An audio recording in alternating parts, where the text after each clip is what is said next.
अखाड़ा की आज शुरुआत। बड़ी खबर ट्विटर से जुड़ी हुई। गाजियाबाद पुलिस ने ट्विटर पर केस दर्ज करने के बाद अब नोटिस भेजा है। गाजियाबाद पुलिस ने नोटिस बुजुर्ग की पिटाई मामले में ट्विटर के साथ दूसरे आरोपियों को भी भेजा है। पुलिस ने ट्विटर इंडिया के मैनेजिंग डायरेक्टर को 1 हफ्ते के अंदर लोनी पुलिस स्टेशन में आकर बयान दर्ज करवाने को कहा है।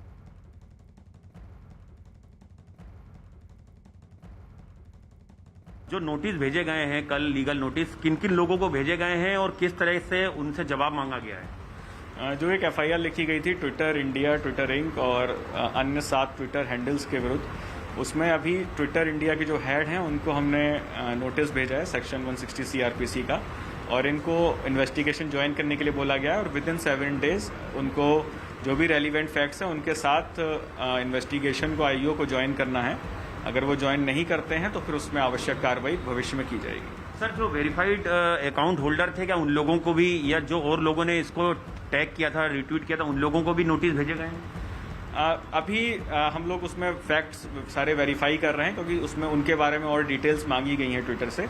तो जैसे ही वो डिटेल्स आएंगी और धीरे धीरे हम सभी को नोटिस सर्व करेंगे। सर, इसमें कुल 9 लोगों की गिरफ्तारी हुई है। जो 4 लोगों को कल गिरफ्तार किया गया, इनकी क्या भूमिका है इस पूरे प्रकरण में? ये सभी लोग वहाँ मौके पर थे। सभी लोग मारपीट और गाली गलौज और अभद्रता करने में इन्वॉल्व थे। तो इनमें से अभी 9 लोग को गिरफ्तार कर लिया गया है। एक दो लोग और बचे हैं, बहुत ही जल्दी हम उनको भी अरेस्ट कर लेंगे। सर, जो उमेद पहलवान है वो लगातार छुपता रहा है और लगातार आपकी टीमें दबिश दे रही हैं। क्या कोई क्लू मिल पाया है? कब तक गिरफ्तारी हो पाएगी? मास्टरमाइंड बताया जा रहा है इस पूरे मामले का। ये हमारी टीमें लगातार लगी हुई हैं और बहुत ही जल्द हम उसको गिरफ्तार कर लेंगे। ट्विटर की मुश्किलें लगातार बढ़ती जा रही हैं। आनंद तिवारी गाजियाबाद से हमारे साथ जुड़ रहे हैं, Deepak Rawat Loni border police station से, और लखनऊ से अजीत सिंह भी हमारे साथ जुड़े हुए हैं। अजीत, सबसे पहले आपकी ओर रुख करेंगे। धीरे धीरे ट्विटर की मुश्किलें बढ़ती जा रही हैं, एक एक करके उनका कच्चा चिट्ठा खुल रहा है और अब वो स्क्रूटिनी के लिए ओपन है। वो जो सेफ हार्बर का कवच है वो हट चुका है। अब क्या और भी कार्रवाइयां होंगी, और भी एफआईआर दर्ज होंगे? देखिए, बिल्कुल आनंद, ट्विटर के लिए मुसीबतें बढ़ गई और कल ही डीजी वालों ने कहा था कि हमारे कई बार अनुरोध करने के बाद इन्होंने वीडियो नहीं हटाए। पहले ये ब्लॉक कर देते थे संबंधित अकाउंट को, तो अब हमने आईटी एक्ट के तहत कार्रवाई शुरू कर दी है। तो अब इनका बचना मुश्किल है। हालांकि 9 लोगों की गिरफ्तारी हो गई है और सरकार की तरफ से, मुख्यमंत्री की तरफ से भी निर्देश दिया गया कि ऐसे लोगों को चिन्हित करें। जो 2022 का चुनाव आ रहा है तो ऐसी साजिशें बहुत होगी। हमारे साथ उत्तर प्रदेश सरकार के मंत्री मोहसिन रजा हैं। आनंद, उन्हीं से बात कर लेते हैं। आप बताइए, किस तरह से तैयारी है? जिस तरह ट्विटर की ने किया और आपने एफआईआर कर लिया, 9 गिरफ्तारी, क्या कहेंगे? देखिए, उत्तर प्रदेश में आदरणीय योगी जी की सरकार है। यहाँ पर किसी को धार्मिक भावनाओं को भड़काने के लिए छूट नहीं मिलेगी और इस तरह का ना किसी को कानून हाथ में लेने की छूट मिलेगी। हमने इसीलिए आईटी एक्ट के तहत उनको पहले वार्न किया था, ट्विटर को वार्न भी किया गया था, बताया गया था कि इस तरह की वीडियो को आप हटा दें, और उन्होंने नहीं हटाया। तो इससे ये साफ हो जाता है इसके पीछे एक बहुत बड़ी साजिश है जिसके तहत ये काम किया गया। और इसमें और लोग भी, जैसे उमेद पहलवान का नाम आया, उसने उसको बाकायदा तरीके से फेसबुक लाइव किया। तो ये सौहार्द खराब करने का एक प्रयास उत्तर प्रदेश में था, जिसको हमारी पुलिस ने और प्रशासन ने नाकाम किया है। इसलिए हम आपसे बार बार कहना चाहते हैं कि इस तरह के कोई भी लोग होंगे उनके खिलाफ सख्त से सख्त कार्रवाई होगी। किसी तरह का समझौता नहीं होगा जो धार्मिक उन्माद फैलाने के काम करेंगे उत्तर प्रदेश के अंदर। उमेद पहलवान के साथ तस्वीरें वायरल हुई, अखिलेश यादव के साथ हुई, समाजवादी पार्टी के साथ हुई, जो बीजेपी के विधायक नंद किशोर भी उनको माला पहनाते दिख रहे हैं। तो उमेद पहलवान के वीडियो की फॉरेंसिक जांच हो रही है। डीजी ने कहा कि हम छोड़ेंगे नहीं किसी को। तो क्या कहेंगे उमेद पहलवान पर? देखिए, उमेद पहलवान की जहां तक बात की जाए, वो समाजवादी पार्टी का सदस्य है और बाकायदा तरीके से उसकी पीठ पर हाथ रखते हुए राष्ट्रीय अध्यक्ष इनके अखिलेश यादव जी हैं और उनके ऑफिस में वो मौजूद है। और उसके साथ साथ उसके, अगर आप फेसबुक पर जाएंगे, तमाम से और भी तथ्य मिल रहे हैं जो ये बता रहे हैं कि वो समाजवादी पार्टी का ही सदस्य है। तो कांग्रेस हो या समाजवादी पार्टी हो, इस तरह की चीजें, क्योंकि इनके पास कोई नीति नहीं है जनता के लिए, जनता के हितों का इन्होंने कभी काम नहीं किया। तुष्टीकरण की राजनीति करने वाले लोग हैं। हमें तो ऐसा लगता है कहीं दूसरा मुजफ्फरनगर कांड तो करने की साजिश नहीं है इसके पीछे। इसलिए हमारी एजेंसियों को हमने साफ कहा है, आदरणीय मुख्यमंत्री जी ने साफ कहा है कि इस पर बहुत ही जघन्य तरीके से जांच की जाए। जो लोग भी आरोपी और दोषी हैं उनके खिलाफ सख्त से सख्त कार्रवाई की जाए। और उस क्रम में लगातार कार्रवाइयां हो रही हैं, क्योंकि हम मुजफ्फरनगर दंगा दोबारा नहीं होने देंगे। ये आदरणीय योगी जी की सरकार है। ये बताइए कि 2022 का चुनाव आ रहा है, कई पार्टियां जो है, डीजी येलो भी कल कह रहे थे कि ऐसी साजिशें आगे भी होगी। तो हमने 4.5 साल में यूपी में दंगे नहीं होने दिए, तो आगे भी नहीं होने देंगे। तो किस तरह से लेते हैं? क्योंकि इसमें जब ट्वीट हुआ तो कांग्रेस पार्टी या असदुद्दीन ओवैसी जैसे लोगों का भी नाम आया। तो क्या ये लोग भी जांच के दायरे में हैं? अब देखिए, जाहिर सी बात है कि जो लोग इस तरह की चीजों में बाकायदा तरीके से समर्थन करते दिख रहे हैं, तो समर्थन करता हुआ जो व्यक्ति दिखेगा वो संदिग्ध होगा, चाहे वो असदुद्दीन ओवैसी हो, चाहे समाजवादी पार्टी हो, चाहे कांग्रेस के नेता हो, क्योंकि जो भी ऐसे माहौल को हवा देने का काम करेगा तो इसका मतलब है कि आप सांप्रदायिक सौहार्द खराब करना चाहते हैं, धार्मिक उन्माद फैलाना चाहते हैं उत्तर प्रदेश में, जिसकी छूट आदरणीय योगी जी की सरकार में किसी को ना मिली है और ना आगे हम देंगे। अजीत, एक सवाल इनसे पूछिएगा, उम्मेद पहलवान के लिए आपने क्या किया है? हमारी पूरी एजेंसी तरीके से, खास करके 2-3 एजेंसियां हमारी लगातार इस पर काम कर रही हैं और बहुत जल्दी ही उनको सलाखों के पीछे हम रखेंगे। इससे पहले जो किसान प्रोटेस्ट और सीए को लेकर भी कई बार भ्रांतियां फैलाई गई और सरकार ने उस वक्त कहा गया कि कुछ फेक मीडिया पोस्ट जो हैं, फेक पोस्ट हैं और फेक जो क्लेम्स हैं उसको हवा दी जा रही है। क्या रेट्रोस्पेक्टिव में इन सब वारदातों की भी अब तफ्तीश होगी, उसके खिलाफ भी क्या ट्विटर के खिलाफ एक्शन की बात के बारे में सोचेगी? देखिए, आनंद नरसिम्हा सर जी का जो एंकर है हमारे, उनका सवाल है कि सीए और जो किसान प्रोटेस्ट था उसमें भी फेक पोस्ट और इस तरह के मामले आए थे, तो क्या ये सब पूरी चीजें जांच के दायरे में होगी? जिस तरह फेक पोस्ट हुए, फेक वीडियो वायरल हुई, उस पर क्या कहेंगे? देखिए, इन सब चीजों को अगर देखा जाए, उन्होंने अच्छा प्रश्न उठा दिया। मैं चाहता हूं कि आपके चैनल के माध्यम से देश के लोगों को पता चलना चाहिए। हमने पीएफआई की बात की थी कि पीएफआई को भी फंडिंग कौन कर रहा है, उसके पीछे कौन लोग हैं। पीएफआई यहां से हाथरस तक दिखाई दी, तो पीएफआई को आज बैन करने की बात हो रही है, उसका रजिस्ट्रेशन कैंसिल हो रहा है, उसके ईडी भी उसकी जांच कर रही है। तो हम ये चीजों को सतर्कता से ले रहे हैं। हमारे आदरणीय योगी जी लगातार गंभीर हैं कि कानून व्यवस्था से खिलवाड़ किसी को उत्तर प्रदेश में नहीं करने दिया जाएगा। 23 करोड़ जनता को सुरक्षित रखना, कानून का राज स्थापित रखना, यह हमारी प्राथमिकता है। और आज विपक्ष, चाहे कांग्रेस हो, सपा हो, बसपा हो, जिस तरह का ये कृत है, ये मैं जानता हूं कि इनके पास किसी तरह की कोई जननीति नहीं है। इसलिए इनके पास एक ही नीति है कि बांटो, और उसकी राजनीति जो इन्होंने देश में भी की और उत्तर प्रदेश में भी की, वो अब चलने वाली नहीं है। जी, तो ये बताइए, अभी ट्विटर पर ये पहला मामला है कि आपकी उत्तर प्रदेश पुलिस ने कार्रवाई की है, लोनी में मुकदमा लिखा है। अभी भी बहुत सारे कल पुलिस के अधिकारी बता रहे थे हमने 1100 मामले दर्ज किए हैं। तो क्या 2022 के चुनाव से पहले आपने कोई स्पेशल सेल, मीडिया सेल या इस तरह की जो मॉनिटरिंग सेल होती है कि सोशल मीडिया पर किस प्लेटफॉर्म पर कौन क्या लिख रहा है, इसकी मॉनिटरिंग करा रहे हैं? बिल्कुल भी मॉनिटरिंग कर रहे हैं। हमारी जो भी सुरक्षा एजेंसियां हैं लगातार अलग अलग तरीके से वो जांच कर रही हैं और इस पर सतर्कता से नजर बनाए हुए हैं। आईटी सेल भी है हमारा, तमाम क्राइम सेल्स भी है, क्राइम ब्रांच की टीमें हैं, लगातार हम इस पर काम कर रहे हैं। उत्तर प्रदेश के अंदर बहुत ही अच्छा माहौल, जो एक अच्छा वातावरण है आदरणीय योगी जी की सरकार में, वो कायम रहेगा और ये इन सब की साजिशों को हम नाकाम करेंगे। अखिलेश, प्रियंका, राहुल, ओवैसी जो ट्वीट करें, इस पे क्या करेंगे? देखिए, मैंने कहा ना कि ये जांच होगी, ये जांच का विषय है। जैसा आपने कहा कि जो लोग भी ऐसे लोगों को महिमा मंडित करते दिखाई देंगे, इसका मतलब है कि वो जांच के दायरे में आएंगे और जांच होगी और एजेंसियां जांच करेंगी और जो भी चीज सत्य पाई जाएगी, कोई भी होगा, उसके खिलाफ कार्रवाई होगी। तो ये देखिए, मोहसिन रजा साहब थे जिन्होंने सीधे तौर पर ये कहा कि हम छोड़ेंगे किसी को नहीं और कार्रवाई चल रही है। जी, और ऐसे बहुत सारे मामले हैं, बहुत सारे मामले हैं जो अब ट्विटर जो है एक्सपोज्ड है कि लोग देश भर में जहां जहां इनको दिक्कत रही है उसको वो उन पर वो सवाल उठा सकते हैं। चलिए अब ये गाजियाबाद वाले मामले पर ही थोड़ा सा आप फोकस करते हैं। आनंद तिवारी गाजियाबाद से जुड़ रहे हैं, Deepak Rawat Loni border police station से हमारे साथ हैं। आनंद, आपने भी वहां पर बात की है ग्राउंड पर, क्या अपडेट है, किस तरह की अब कार्रवाई आगे बढ़ेगी? उम्मेद पहलवान की क्या अब गिरफ्तारी होगी या फिर उसका जो एक्सप्लेनेशन है कि उसने किसी से कुछ भी गलत नहीं बुलवाया, जो कहा गया उसने उसी को आगे पेश किया, उसको मान लिया जाएगा? और अब नोटिस भी जारी किया गया, लोगों को कहा गया कि आप पुलिस स्टेशन आइए 1 हफ्ते के अंदर। जी देखिए, बिल्कुल आनंद, ट्विटर की मुश्किलें तो बढ़ गई हैं क्योंकि 2 मामलों में ट्विटर घिरता नजर आ रहा है। कांग्रेस टूलकिट मामले में दिल्ली पुलिस की स्पेशल सेल जो एंटी टेरर यूनिट है वो लगातार ट्विटर से सवाल जवाब कर रही है। नोटिस भेजा गया और ये इंडिया का पहला मामला है जब लोनी में ट्विटर और अन्य अकाउंट होल्डर्स के खिलाफ एफआईआर दर्ज हुई है। कल एक लीगल नोटिस जो है वो ट्विटर के जो इंडिया हेड हैं उन्हें भी सौंपा गया है और 7 दिन के अंदर उन्हें बाकायदा फिजिकली प्रेजेंट होकर जवाब देना है। लोनी में जो जांच अधिकारी उसको अगर वो नहीं देते हैं तो आगे कानूनी कार्रवाई जो है वो उत्तर प्रदेश पुलिस जो है और उत्तर प्रदेश सरकार है वो करेगी। अगर वहीं बात की जाए पूरे प्रकरण की आनंद, तो इस पूरे मामले में अभी पुलिस की जो थ्योरी है वो यही बताती है, पुलिस का यही कहना है कि उम्मेद पहलवान जो है वही इसमें एक मास्टरमाइंड है जिसने ये पूरा ताना बना बुना, जिसने इसको धार्मिक रंग देने की कोशिश की, एक सौहार्द बिगाड़ने की कोशिश की। देखना ये होगा कि कब गिरफ्तारी होगी उम्मेद पहलवान की, क्योंकि वो मीडिया से लगातार बात कर रहा है लेकिन पुलिस के कब्जे से दूर है।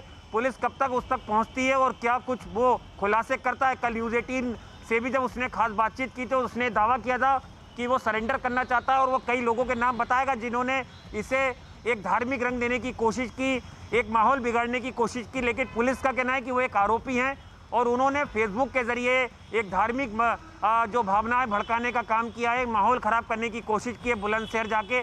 और इस पूरे मामले में जो पीड़ित हैं उनके भी बयान, अगर वो सरेंडर करना चाहता है, उसने कुछ गलत नहीं किया आनंद, तो वो भाग क्यों रहा है? और अगर वो किसी के इशारे पर ये सब कुछ कर रहा था तो सीधा आकर, सामने आकर, प्रत्यक्ष आकर सबको बता दे। Deepak Rawat Loni border police station पर है। अब कई लोगों की आवाजाही होगी इसी पुलिस स्टेशन पर, क्योंकि उन्हें हाजिरी लगानी पड़ेगी, नोटिस का जवाब देना पड़ेगा। जी आनंद, कई लोग आना जाना है और इस बीच अगर बात करें तो करीबन 9 लोगों की गिरफ्तारी। और जैसा आप कह रहे थे कि उम्मेद पहलवान को लेकर पुलिस यही कह रही है कि अगर वो कुछ कहना चाह रहा, कुछ बताना चाह रहा है, क्योंकि फेसबुक लाइव वो ज़रूर कर रहा है, लोगों से बातचीत ज़रूर कर रहा है, लेकिन जब पुलिस ढूंढ रही है तो वो मिल नहीं रहा है। तो ऐसे में पुलिस का ये साफ तौर पर कहना है कि अगर उम्मेद पहलवान कुछ कहना चाहता है तो उसे जाँच में सहयोग करना चाहिए। उसको हर जगह टीमें ढूंढ रही हैं, दबिश दे रही हैं, लेकिन अभी तक कोई अता पता है नहीं। लेकिन जिन 9 लोगों की गिरफ्तारी हुई उसमें से 2 लोगों को बेल मिल गई, 4 लोगों की कल गिरफ्तारी हुई थी, उनको आज कोर्ट में पेश किया जाना है। 2 बजे के आसपास का वक्त बताया जा रहा है जब उनको कोर्ट में पेश किया जाएगा। लेकिन इस बीच जो तलाश है वो तलाश इस बात को लेकर भी है आनंद कि सोशल मीडिया पर जब इस तरीके के मैसेज सर्कुलेट होते हैं तो वो कौन लोग हैं जो कि एक ऐसे मैसेज को जिसका कोई तथ्य नहीं है, किसी का कोई प्रमाण नहीं है, आप उसको एक के बाद एक रिट्वीट करते हैं, एक दूसरे को भेजते हैं। तो ऐसी चीज़ों पर भी लगाम लगाने की पूरी कोशिश में है अब यूपी पुलिस। और यूपी पुलिस का साफ तौर पर कहना है कि जिन लोगों को नोटिस भेजा है इस पूरे मामले में, उन लोगों के पिछले मामले भी देखे जाएंगे। क्या इससे पहले भी उन्होंने इस तरीके की कोशिशें की हैं कि कोई किसी धार्मिक सद्भाव को बिगाड़ने की कोशिश की जाए? जी, आप मेरे साथ बने रहिए। अब यूपी के गाजियाबाद के बुजुर्ग की पिटाई से जुड़े मामले में पुलिस ने 4 और आरोपियों को गिरफ्तार कर लिया है। दीपक रावत जैसे कह रहे थे 9 गिरफ्तारियां हो चुकी हैं अब तक। अब इन 4 आरोपियों से पूछताछ के बाद पुलिस ने इन्हें आज गाजियाबाद की निचली अदालत में पेश करने का फैसला किया है। अब दावा किया जा रहा है कि 4 आरोपी अंश, हिमांशु, बाबू और शाबेज 5 जून की घटना वाली रात क्राइम स्पॉट पर मौजूद थे। इन 4 को मिलाकर पुलिस अब तक इस मामले में कुल 9 लोगों को गिरफ्तार कर चुकी है। अब इसी मामले में वीडियो के जरिए नफरत फैलाने का आरोपी स्थानीय नेता उम्मेद पहलवान अभी भी फरार है। पुलिस ने उसे गिरफ्तार करने के लिए 3 टीमें बनाई हैं जो सभी जगहों पर दबिश डाल रही है। उम्मेद पर सोशल मीडिया पर धार्मिक भावनाएं भड़काने का आरोप है। अब वहीं पुलिस ने उम्मेद पहलवान की गिरफ्तारी के लिए 3 टीम बनाई। पूरे मामले पर उम्मेद पहलवान का क्या कहना है, आइए आपको सुनाते हैं। दरोगा जी की वो डायरी देखी जाए जिसमें दरोगा जी ने, शायद उनका नाम नरेश है, जिसमें उन्होंने वो एप्लीकेशन रखी और चचा के उस पर साइन है और चचा ने वो एप्लीकेशन दी। चचा सामने बैठे हैं। जितनी बात चचा ने मुझे बताई इतनी बात मैंने बोली। मैं कसम खाता हूँ कि जितनी बात चचा ने मुझे बताई मैंने इतनी बोली।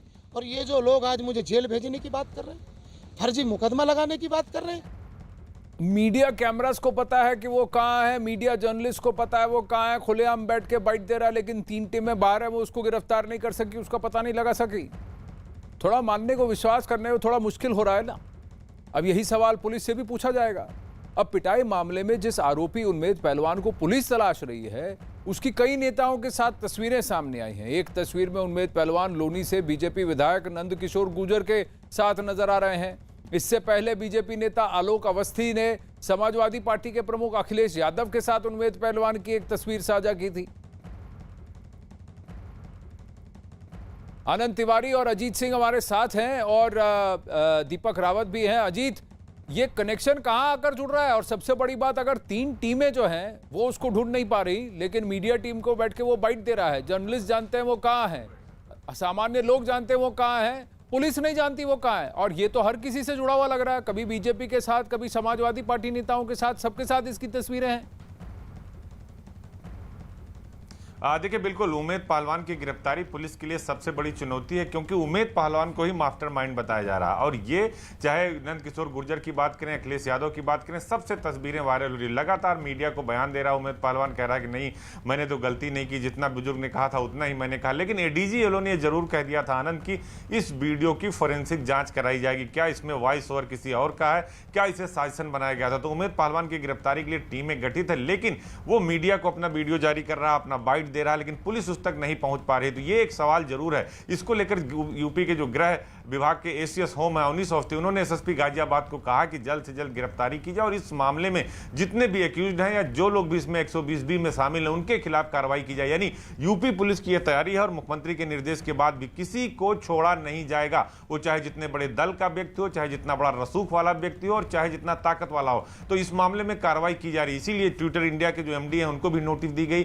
कई सारे लोगों के चेहरे वो अभी सामने आना। कल आपने देखा कि जो सरकार के मंत्री हैं सिद्धार्थ नाथ सिंह, मोहसिन रजा साहब, उन्होंने सीधे तौर पर कहा था कि चेहरा कोई भी हो, चाहे जितना बड़ा हो, उसे हम सामने लाएंगे और बेनकाब करेंगे। तो इसमें कोई शक नहीं कि उनको छोड़ा जाए। अभी भी मोहसिन रजा साहब हैं हमारे साथ, कुछ कहना चाह रहे थे, बताइए क्या कह रहे थे आप?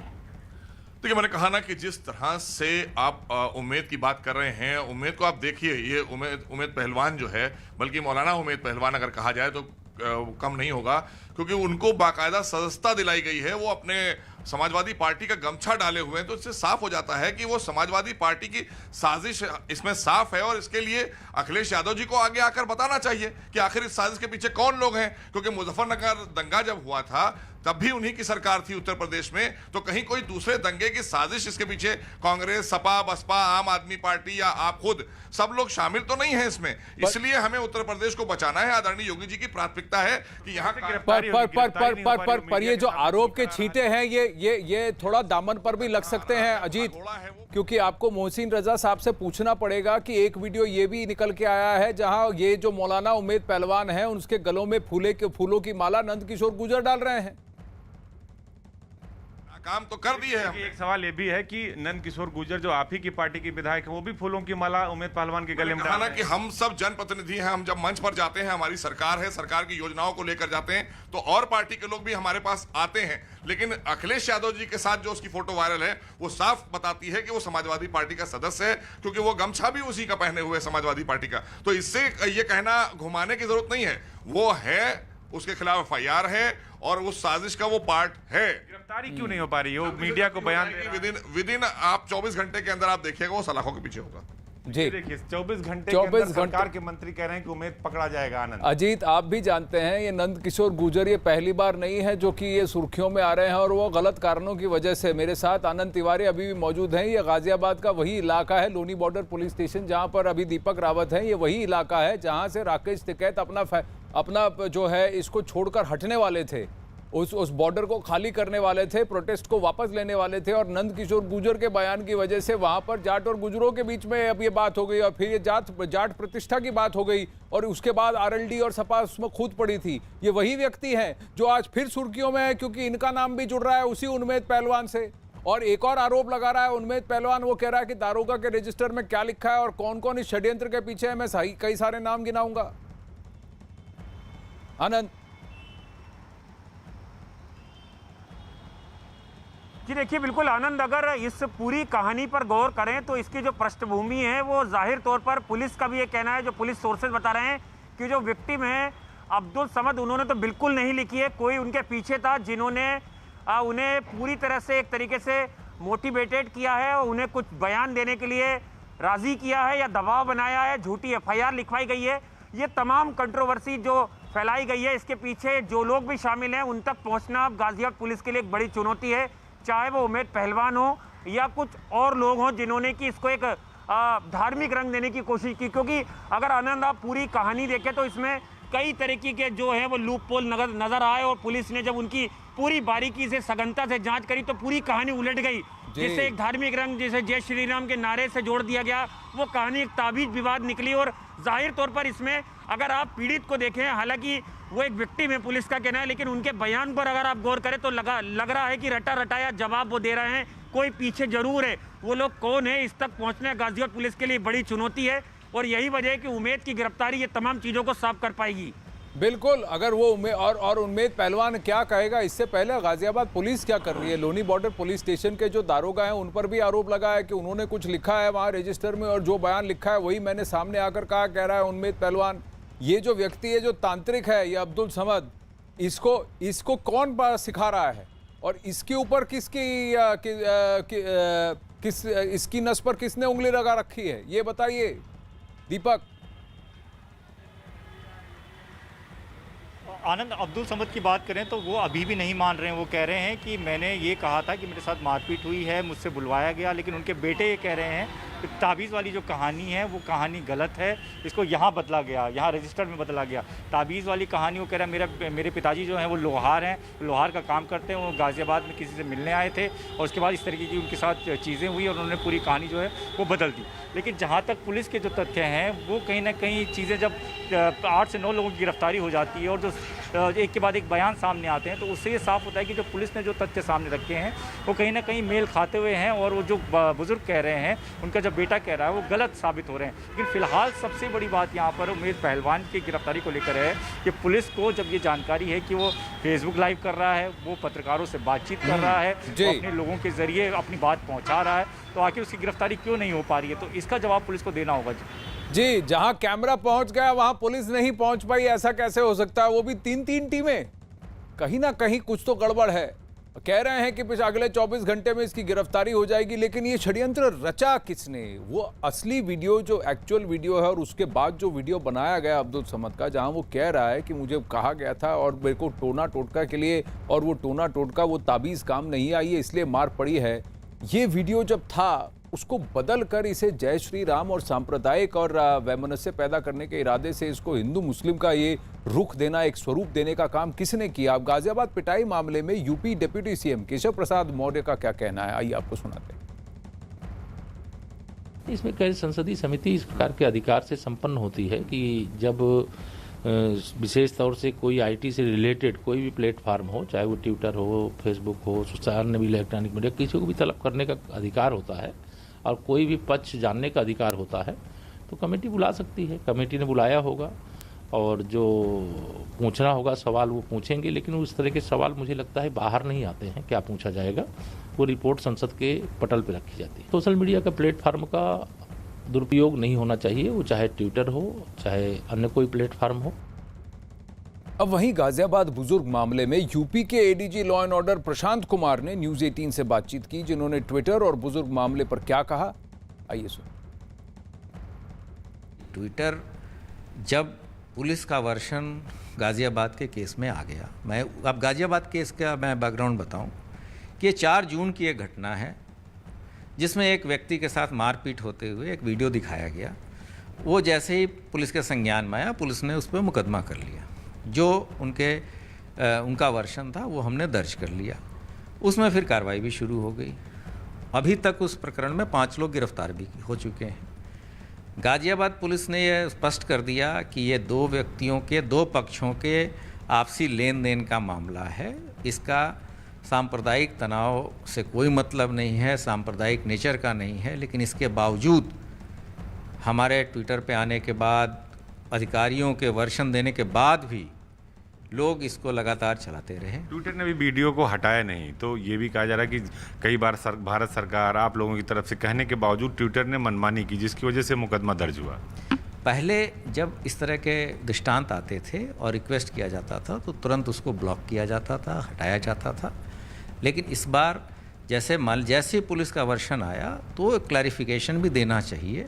कोई भी रिस्पॉन्सिबल आदमी है, अगर मान लिया कि वो किसी चीज़ को संज्ञानित करता है समाज में, अगर पुलिस का वर्शन आए तो वो भी देना चाहिए कि पुलिस का यह वर्शन आया है, अब इसमें आगे बेचना चल रही है। लेकिन ऐसा न करके उसको और बढ़ा चढ़ा के किया गया, तो शांति व्यवस्था और सांप्रदायिक सद्भाव बनाए रखने के लिए कि वहाँ कोई बड़ी घटना न हो जाए, पुलिस ने कार्रवाई की। अखाड़ा में आगे बढ़ते हैं। प्रधानमंत्री नरेंद्र मोदी ने वीडियो कॉन्फ्रेंसिंग के जरिए कोरोना फ्रंटलाइन वर्कर्स के लिए विशेष परीक्षण कार्यक्रम का उद्घाटन किया। इस मौके पर प्रधानमंत्री ने कहा कि कोरोना के खिलाफ लड़ाई में अपनी तैयारियों को और बढ़ाना होगा। उन्होंने कहा कि इसी लक्ष्य के साथ 1 लाख युवाओं को तैयार करने का अभियान शुरू हो रहा है। इससे कोरोना से लड़ रहे हेल्थ सेंटर के लोगों को नई ऊर्जा मिलेगी और युवाओं के लिए रोजगार के नए अवसर भी बनेंगे।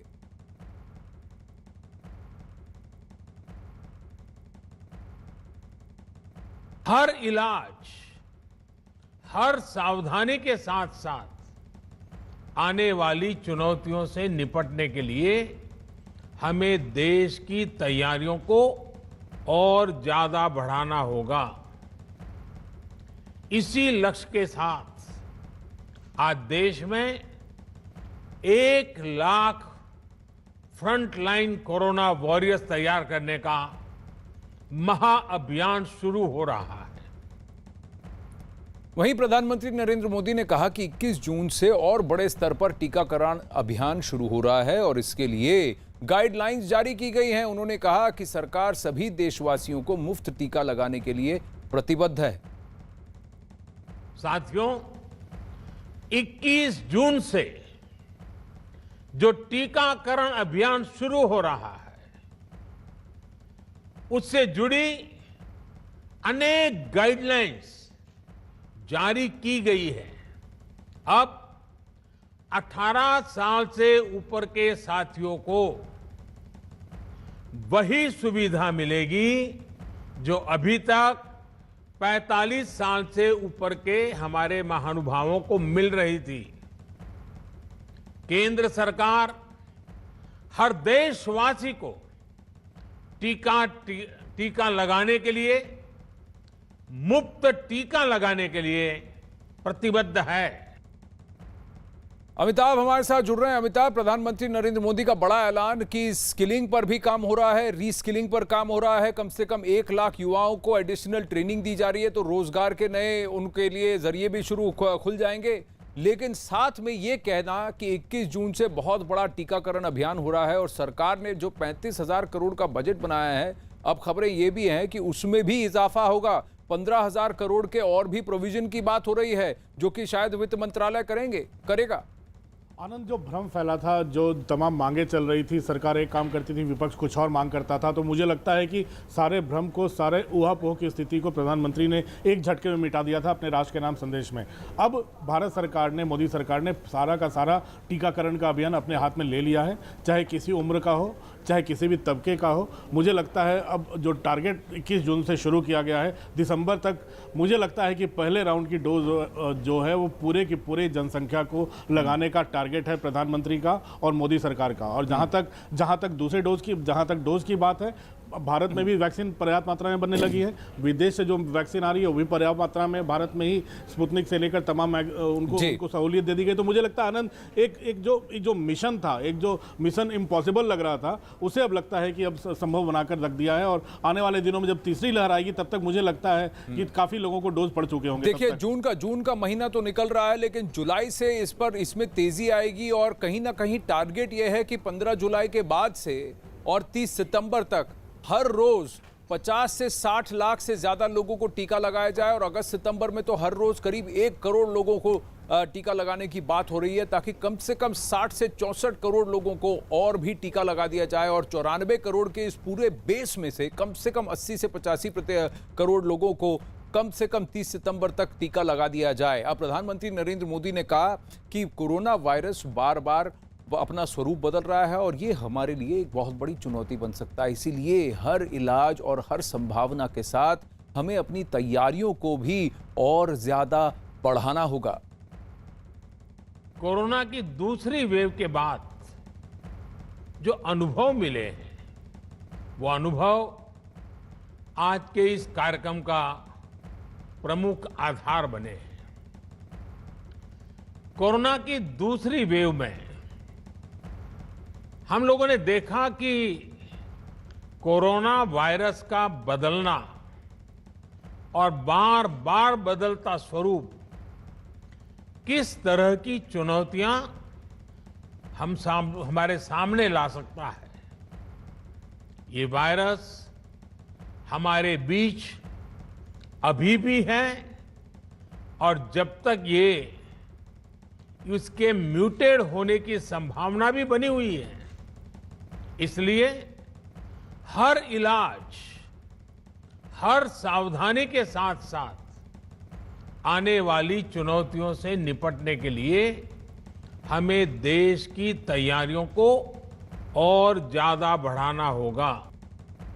म्यूटेंट के साथ क्या इसका स्वरूप भी बदलेगा और ये किसे अटैक करेगा, कोई नहीं जानता, लेकिन तैयारी हम कर सकते हैं अमिताभ। और प्रधानमंत्री ने कहा कि आज 834 पीएसए ऑक्सीजन प्लांट्स नहीं, 1500 ऑक्सीजन प्लांट्स लग रहे हैं 720 डिस्ट्रिक्ट्स प्लस देश भर में, और ये काम बहुत तीव्र गति से किया जा रहा है।